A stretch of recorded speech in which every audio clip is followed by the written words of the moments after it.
One day, a group of penguins were enjoying themselves in the icy tundra. The penguins like to swim and play and generally do whatever it is most penguins do. There was one particular penguin, however, who was different than the rest, and he also was the littlest penguin.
The littlest penguin liked the other penguins well and fine enough, albeit in small doses. He was much more interested in going on adventures, and he felt that today could possibly be his best adventure yet.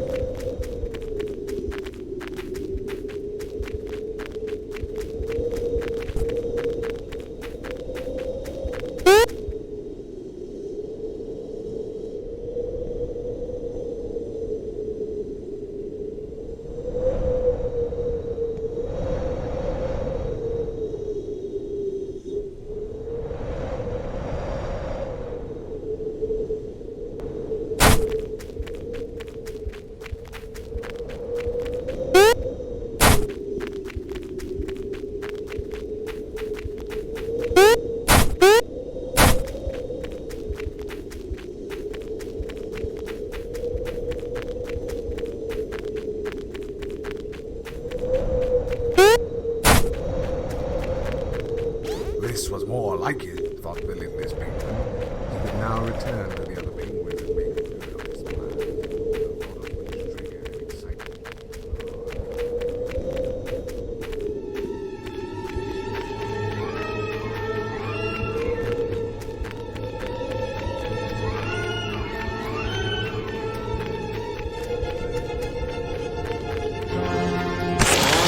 Faster and faster, brilliant streaks of crimson filled the air.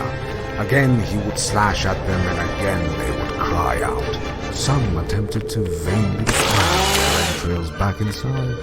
Others simply fell apart where they stood. The littlest penguin was thrilled. Oh, how he wished this moment could last forever. The screams, the panic, the rapture that pulsed inside of him.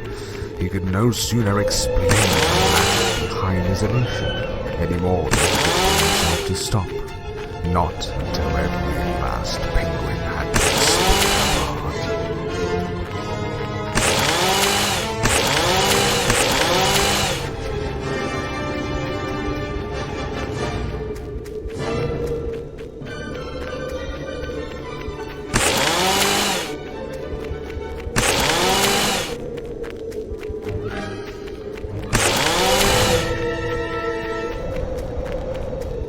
As he moved in order to reach the other side, the littlest penguin felt the eyes upon him. The other penguins began to grow weary of him, shifting their gaze as he walked by.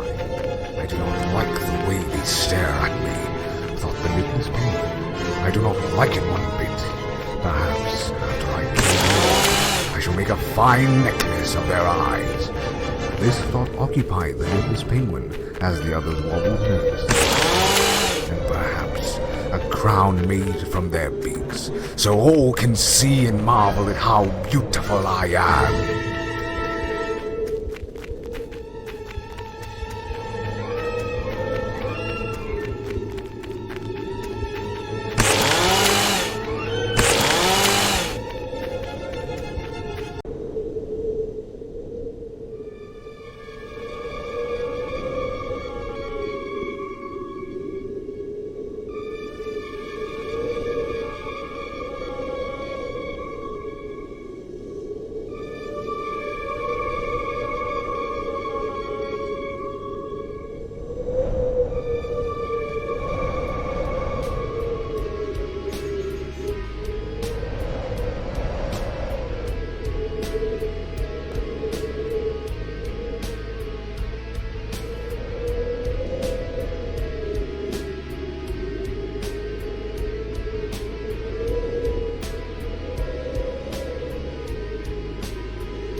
When the last of them had finally stopped twitching and he no longer felt the eyes upon him, the Littlest Penguin stopped.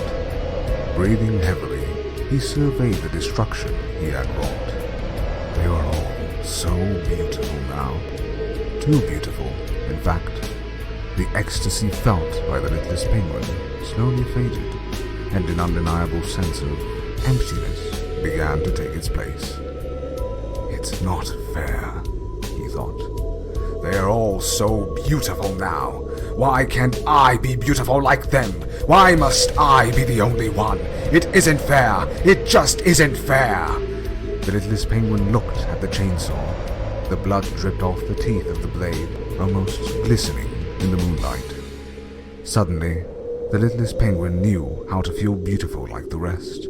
He knew then what it was he must do. When tales are told of the Littlest Penguin, it is rarely known, and even more scarcely spoken of, what happened after that fateful night. For after it fell upon the Littlest Penguin to take his own life, it found that he was enveloped in a most suffocating darkness. Eventually, this darkness lifted, and the Littlest Penguin found himself in a surrounding reminiscent of his darkest nightmares.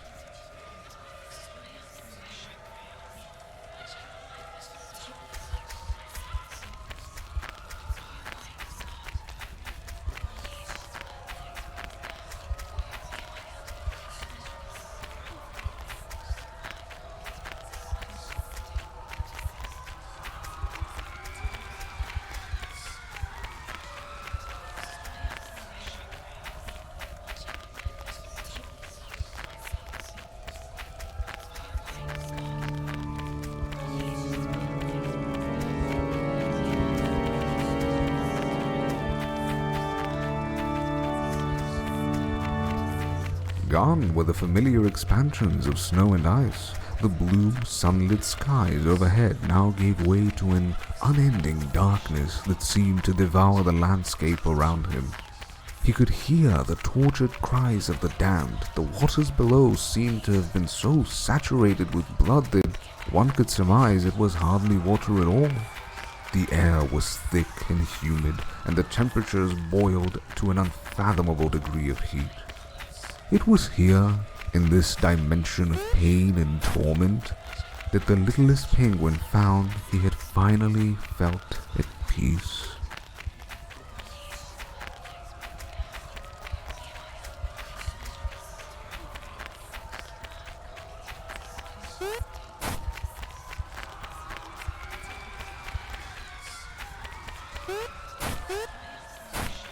Approaching the pentagram, the souls of his victims circled a rising throne, which seemed to materialize from the coarse and abrasive stone at his feet.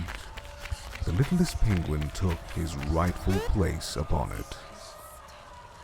From that moment on, whenever darkness crept into the hearts of men, or misery spawned from the action of the crazed or maniacal, it did so under the watchful eye of the penguin who had committed that legendary genocide. He had slaughtered, dominated, and annihilated all there was to conquer, and for his efforts he would reign supreme as the Lord of Chaos in the underworld. Upon his throne, some still say, the Littlest Penguin eternally waits, unquestioned ruler of his dominion, to exact pain and torment upon all who cross his path.